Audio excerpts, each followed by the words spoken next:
Okay, so in today's video, we are checking out Elijah Martin and what he's going to be able to bring to the Toronto Raptors. And yes, while there may be some people who think he was wearing that number 15 necklace for Vince Carter, it's because he actually wore number 15 on Florida.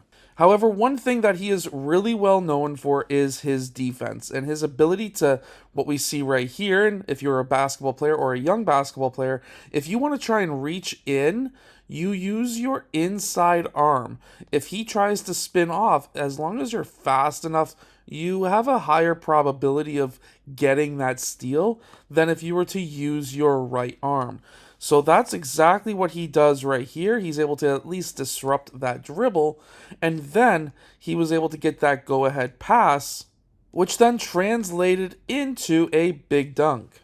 In the fast break, he is also very good. So as we can see right here, Florida always had really great floor spacing, and I should say that he did really well there. However, what he did right here to get this basket was something that a lot of younger players need to do as well. So what happens right here, if we put it into slow motion, is when he gets that ball, he doesn't take a dribble. He takes his 2 steps, 1, 2, and then he gets his body first into the defender. This is very important. As the offensive player, you need to be able to make contact first to have the advantage against that man. Could he have passed over here? Potentially. However, he was still able to make that contact. Personally, I would have probably made that pass, but he was able to make this layup anyways. Okay, so number 1 is, of course, what he does right here. And yes, he's American. The 1-2 step is something that they generally do a lot of. If he was to land on both feet at the same time, it would have been better, but he basically does this here. However, look at how wide his feet is.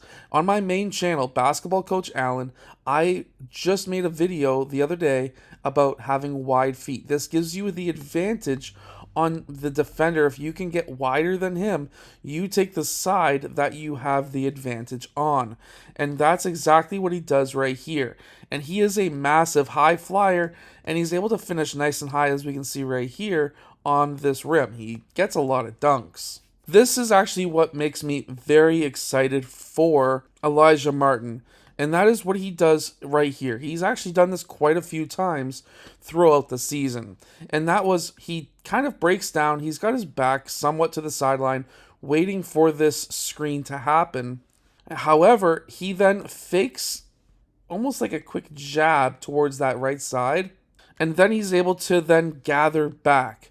He does this, and a lot of other players like Shea, they do this when their main defender starts going under that screen and the screener's man is not coming up to try and hedge, or if the other team is not trying to actively blitz or ice a screen, that quick right jab that we can see right here in this clip right there, and that quick hop off that right foot onto his left so that he can get his right foot planted into this shot, and he's able to hit this shot too, shows that he is a 3-point threat, which is absolutely amazing and is something that is needed by the Toronto Raptors. He also moves extremely well off ball. This is something that more and more teams are looking for, and the fact that he is a deadly 3-point shooter, I think somewhere I read that he is somewhere in that 37 to 39% range. Being in that 37 to 39 range is fantastic. As long as you are above 33.5%, you are in theory a better option at the 3-point line than going in for a layup. He's also very good at cutting off ball and being able to get to the low post, and still has the vision to be able to pass out of that post or out of the dunker spot and get to that big man who is cutting from that weak side. He's done this a lot. He also has a very high assist rate, which is something that is good for a guard. Another thing that he is very good at is just getting to the rim in the half court. Right here, he is attacking this right side. He's able to get to that rim, but he's able to get his body into that defender right there.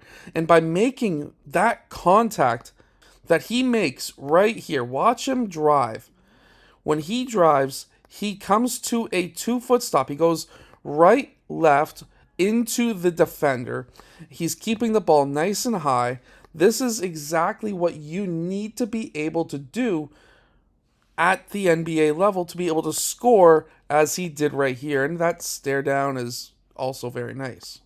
So make sure to go check out the links down below so that you can shoot the ball from further away. And I will see you guys again in my next video. Hit that like button and subscribe.